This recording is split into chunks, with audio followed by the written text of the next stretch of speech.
3 years since the Stockholm Agreement was signed.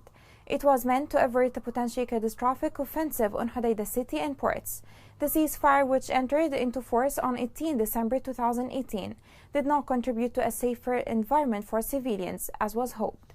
It was violated since day one by the Houthi rebels. Yesterday, the UN appointed a new head of the United Nations mission to support the Hodeidah Agreement. As an effort to revive the dead agreement, the following report has more details.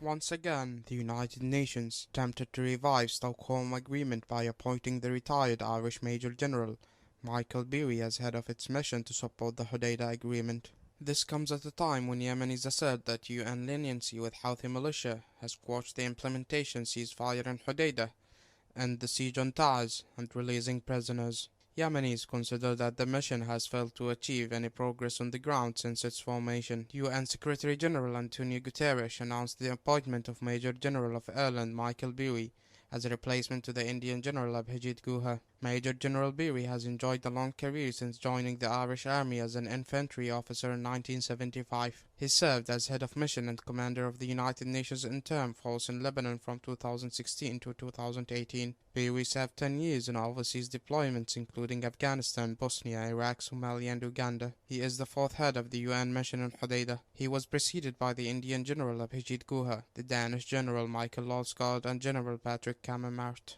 They all resigned after failing to achieve any breakthroughs to support the implementation of the agreement. They were unable to achieve anything, as the mission remained neutral until now inside a ship chartered by the United Nations and docked in the port of Hodeidah under heavy guard of the Houthi militia, who restricted its movements, but the United Nations did not take any position toward these actions. In late 2018 and under great international pressure, joint forces held their advance to the port of Hodeidah after reaching a distance of no more than 4 kilometers. The government and Houthi rebels went to the Swedish capital Stockholm and agreed on a ceasefire, followed by a withdrawal from the two parties, and the local authority and police would secure the city and the port under the supervision of the United Nations. 3 years later, Houthi militia did not implement any of the agreement provisions. In a recent development, unilaterally, the joint forces redeployed their forces and withdrew from upon agreed sites reaching south of the Governorate.